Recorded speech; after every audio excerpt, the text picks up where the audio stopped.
Daur hidup dan perilaku nyamuk terus mengalami evolusi seiring zaman.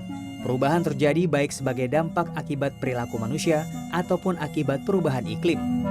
Nyamuk Aedes aegypti misalnya, di tempat asalnya di Afrika Tengah, nyamuk ini menjadi penular penyakit antara nyamuk dan monyet-monyet di belantara hutan.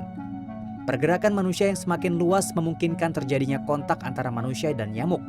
Jika awalnya nyamuk menularkan penyakit ke primata, sekarang bisa ke manusia. Perjalanan global baik manusia maupun hewan juga dapat memainkan peran dalam menyebarkan penyakit jauh di luar distribusi alami mereka. Misalnya perdagangan global melalui transportasi laut. Sekarang Aedes aegypti menyebar ke seluruh dunia dan menjadi faktor utama demam berdarah di ratusan negara di dunia. Bahkan kini, perubahan iklim juga menjadi penyebab berubahnya daur hidup nyamuk. Sebagai binatang dengan ukuran yang sangat kecil, kehidupan nyamuk tidak hanya dipengaruhi oleh ketersediaan pakannya saja. Daur hidup nyamuk juga dipengaruhi oleh lingkungan sekitarnya. Oleh karena itu, ketika terjadi perubahan iklim, nyamuk juga sangat terpengaruh. Menghangatnya suhu bumi, meningkatnya curah hujan, sangat mempengaruhi perilaku, fisik, bahkan risiko kematian akibat penyakit yang dibawanya. Berbagai penelitian di dunia menemukan temperatur, curah hujan, dan kelembaban mempengaruhi siklus hidup nyamuk demam berdarah. Perubahan iklim yang terjadi selama puluhan tahun membuat suhu menghangat. Larva nyamuk bisa lebih cepat menjadi pupa dan tumbuh prematur menjadi nyamuk dewasa. Dari 10-12 hari, kini nyamuk bisa menjadi dewasa hanya dalam 8 hari. Akibatnya, ukuran tubuh nyamuk menjadi semakin kecil. Karena tubuhnya mengecil, maka frekuensi nyamuk betina menghisap darah menjadi lebih cepat. Jika sebelumnya 5 hari sekali, kini Aedes aegypti harus makan 3 hari sekali. Selain itu, Aedes aegypti memiliki jarak terbang semakin jauh. Karena tubuhnya yang juga semakin kecil, nyamuk ini menjadi lebih mudah terbawa angin. Jika dulu perkiraan jarak terbang lurus nyamuk Aedes aegypti sekitar 70 meter, kini jangkauan jarak terbangnya dapat mencapai 140 sampai 150 meter. Tidak hanya itu, perubahan iklim juga memicu perkembangan populasi nyamuk penular demam berdarah ini. Lebih banyak jumlahnya, ya.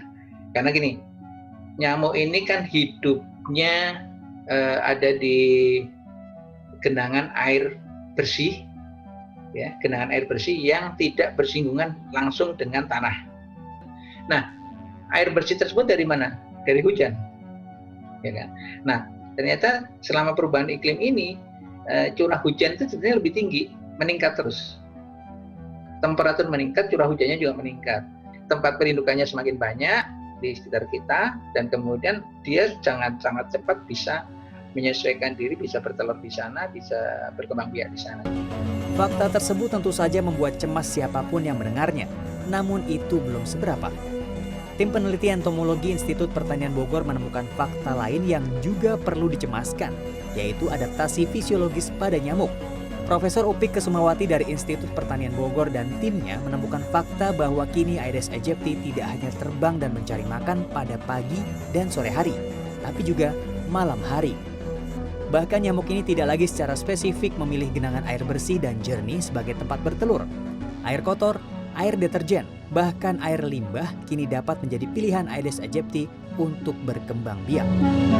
Temuan ini kembali membawa para peneliti pada kesimpulan bahwa iklim menjadi unsur vital yang mempengaruhi perubahan kehidupan nyamuk.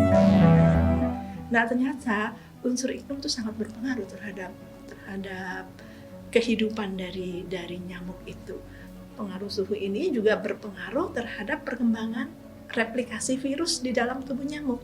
Maka replikasi percepatan perkembangbiakan dari virus dengue di dalam tubuh nyamuk itu menjadi lebih cepat.